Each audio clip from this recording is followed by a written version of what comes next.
Yo, what is up guys, it is Pat here, and in today's video, I'm going to be discussing how the Philadelphia Eagles could possibly win Super Bowl 52.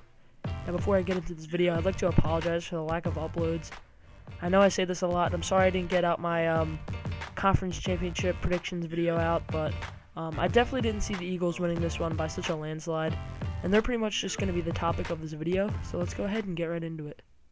So obviously the number one thing for the Philadelphia Eagles is their defense, and that really showed in the NFC Championship game against the Vikings.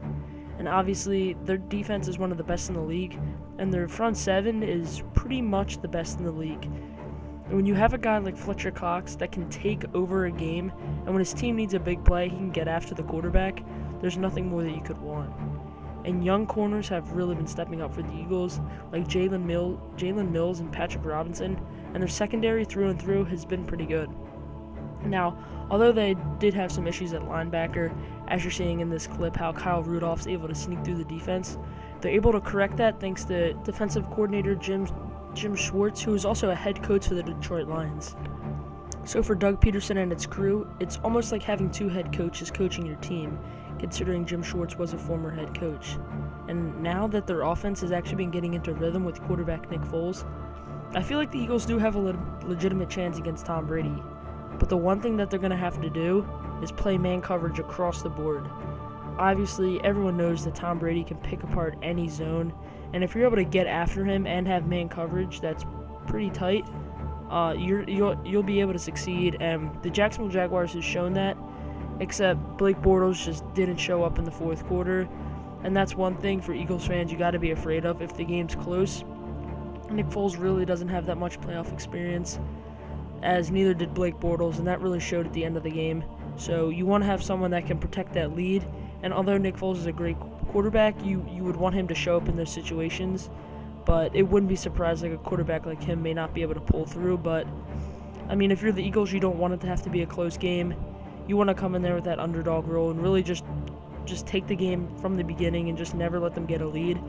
But I feel like the Eagles have to play man coverage across the board, and they have to rush for and able to get consistent pressure, because if they do, Tom Brady's not going to roll out of the pocket, and Tom Brady's not going to scramble or anything. So that's one thing you can easily take out of the game plan, and you really don't have to put any spies or contains on him. So that's just one less thing you have to do, and you can focus more on playing good coverage down the field. Another thing with their offense is that they're going to have to get the run game going early and often with Ajayi.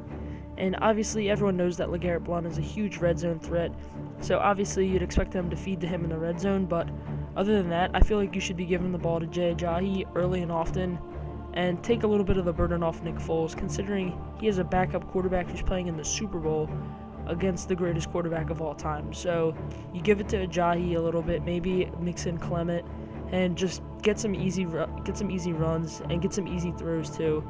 And also, I do like the trick plays that the Eagles have been running a little bit. Obviously, they're getting their speedy receiver Nelson Aguilar involved on a jet sweep that happened against the Atlanta Falcons. And sometimes things like those are just the type of plays you need just to get an offense going.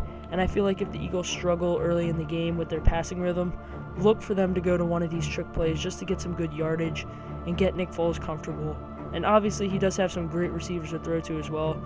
Zach Ertz at a tight end and Alshon Jeffrey have been a beast, but Nick Foles is pretty much taking control of this offense, and it'll be interesting to see in the offseason, what they decide to do with him now that you have two darn well good quarterbacks in Carson Wentz and Nick Foles. But that's besides the point.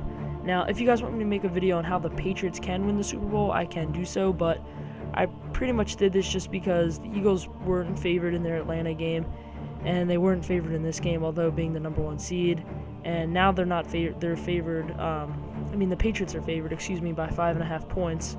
So it'll be interesting to see. But I decided to do this. They've been riding the underdog pretty much the whole playoffs. And although I am a Steelers fan, it's good to see the Eagles do something right. And they've really taken this underdog thing to a whole new level.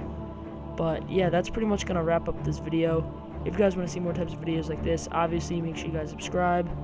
Turn on post notifications so you guys don't miss any uploads like this. And yeah, that'll be it for this video. If you liked it, please give it a thumbs up. Don't forget to comment and subscribe. Peace. Thanks for watching.